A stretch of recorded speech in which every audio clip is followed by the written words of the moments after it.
Name of Allah, the most gracious, the most merciful, my dear students, Assalamu alaikum. Today we are going to discuss chapter 5 from physics class 11. Name of chapter is work, energy and power. So in this class we will discuss work and cases of work. ठीक है, work क्या है, mathematical definition और इसकी physical definition दोनों discuss करेंगे, as well as we are proving when work will maximum, when work will minimum. हम बाकायदा प्रूव करने जा रहे हैं कब वर्क मैक्सिमम होगा, कब मिनिमम होगा. And I will show you how your work will become negative, कैसे आपका वर्क नेगेटिव हो जाते हैं. As well as we are going to discuss graphical determination of work, कि कैसे ग्राफिकली हम वर्क को एक्सप्लेन करते हैं. तो my dear students, one by one चीज़ों को डिस्कस करेंगे आसानी के साथ.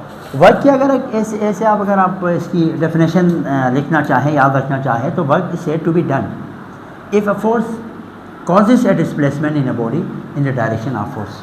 वर्क हम उसको कहते हैं कि किसी चीज़ पे फोर्स लग जाए और उसके अंदर कोई ना कोई डिस्प्लेसमेंट प्रोड्यूस हो जाए, वर्क कहलाते हैं. आम सिंपल अल्फाज में यही याद रखें. लेकिन मैथमेटिकल इसकी खूबसूरत एक डेफिनेशन ये है, work is the scalar product और डॉट प्रोडक्ट. चैप्टर नंबर 2 में हम पढ़ चुके हैं. स्केलर प्रोडक्ट का दूसरा नाम ही डॉट प्रोडक्ट है, क्योंकि इन दोनों को डॉट से रिप्रेजेंट किया जाता है. ठीक है, दो वेक्टर प्रोडक्ट एक स्केलर क्वांटिटी दे दे तो ऐसे प्रोडक्ट को हम क्या बोलते हैं, स्केलर प्रोडक्ट. तो scalar product is the product between force and displacement, और बोथ फोर्स एंड डिस्प्लेसमेंट और वेक्टर क्वांटिटी, और इन दोनों के रिजल्ट में आपके पास एक स्केलर क्वांटिटी वर्क की सूरत में आ रहा है. That's why we call work a scalar product.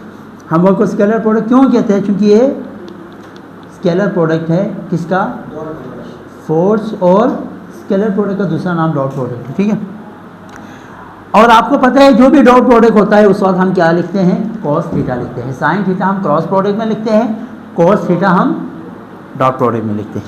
Unit की बात करें, वैसे तो वर्क का जो यूनिट है वो क्या है, जूल. लेकिन यही 1 जूल आपके पास बराबर होता है किसके, 1 न्यूटन मीटर के. इसी न्यूटन मीटर से हम इसका डायमेंशन भी निकाल सकते हैं. न्यूटन बराबर होता है my dear students kilogram metre per second square into metre हो जाएगा. किलो का मतलब आपके पास कैपिटल M, मीटर का मतलब कैपिटल L, नीचे क्या होगा T square into capital L, L M L square T minus 2. इसको किस में लिखेंगे, square bracket.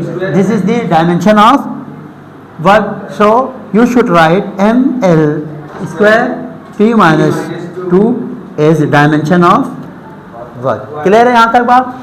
No come to the condition in which work will maximum, minimum as well as negative work. कब होता है ऐसा, मैक्सिमम वर्क उस वक्त होते हैं जब हमारे पास दोनों की डायरेक्शन सेम हो, फोर्स और डिस्प्लेसमेंट की.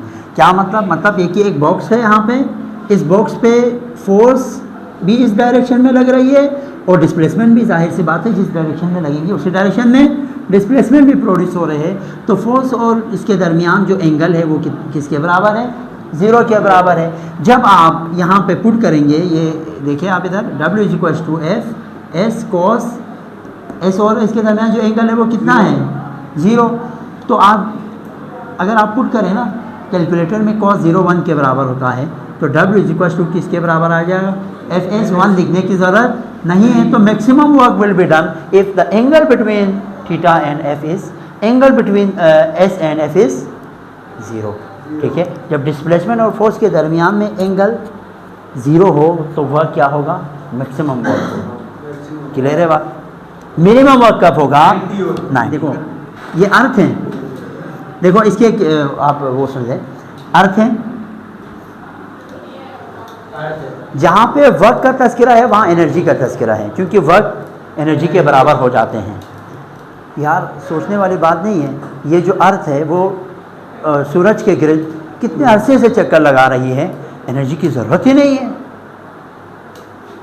क्योंकि वहाँ पे वर्क 0 हो जाते हैं. कैसे, यहाँ पे फर्स्ट कर ये अर्थ है ना, ये सूरज के गिर्द चक्कर काट रहे हैं, तो अर्थ की जो अगर आप देखें फोर्स सूरज की गिर्द इस साइड पे लग रही है, सूरज के किस्मत में, लेकिन अर्थ की जो डिस्प्लेसमेंट है वो किस साइड पे है, इस साइड पे है. यही हो रहा है ना. इन दोनों के दरमियान जो एंगल बन रहे हैं वो कितना बन रहे हैं, 90 डिग्री का बन रहा है. अब आप वैल्यूज पुट करें वर्क की डेफिनेशन के मुताबिक, W is to F S cos theta, F S cos कितना पुट करेंगे, 90 डिग्री आप पुट करें cos 90 0 के बराबर हो जाते हैं, तो ओवरऑल वर्क किसके बराबर होगा?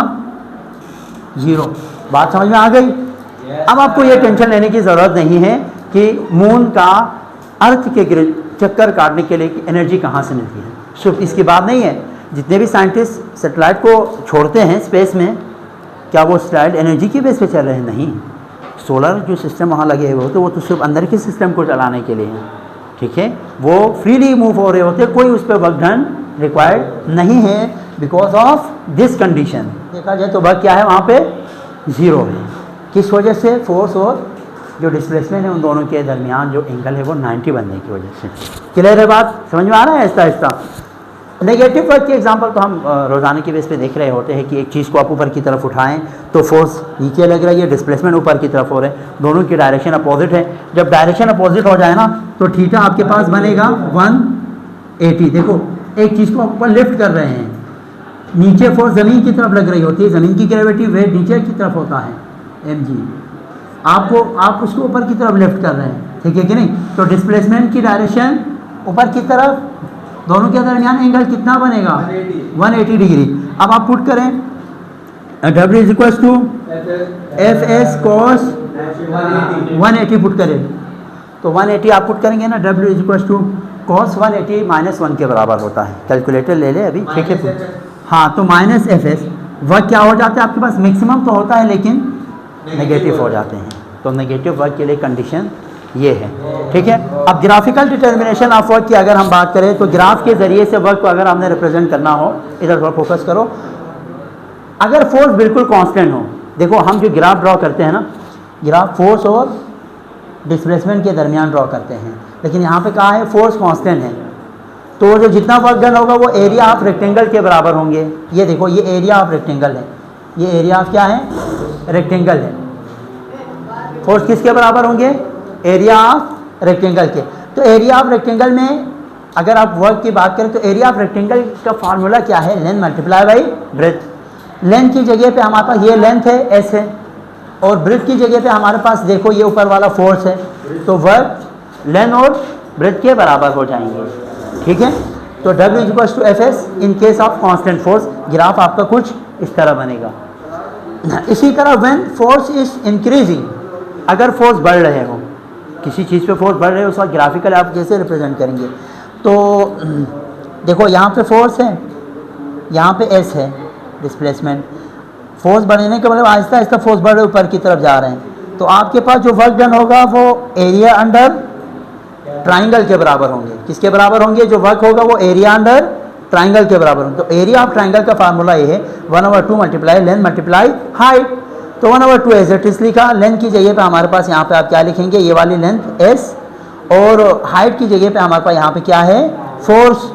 तो जब आपके पास फोर्स बढ़ रहे हो, फोर्स इंक्रीज हो रहे हो, उस वक्त वर्क के लिए ग्राफिकली फार्मूला क्या बनेगा? W is equal to 1/2 S multiply F. और आखिर में when force is increasing and then decreasing, पहले फोर्स बढ़ रही है फिर कम हो रही है, तो इस कुछ यूँ बनेगा। फर्स्ट के लिए ये फोर्स है ना, यहाँ पे डिस्प्लेसमेंट है, पहले फोर्स बढ़ गई फिर उसके बाद कम हो गई। अच्छा, पहले फोर्स बढ़ रही है फिर उसके बाद फोर्स कम हो रही है, तो हमारे पास जो इसके अंदर जितने भी एरिया बनेगा ना, इन सब एरिया के सम के बराबर होगा। तो area 1 plus area 2 plus area 3, इन तीनों के सम के बराबर वर्क डन हो जाएगा। तो माय डियर स्टूडेंट्स, आज की क्लास वर्क और उसके केसेस पे हो गई। नेक्स्ट क्लास में हम इंशाल्लाह मज़ीद अच्छी जो है ना वर्क से रिलेटेड मज़ीद डिटेल से गुफ्तगू करेंगे। अल्लाह हाफ़िज़।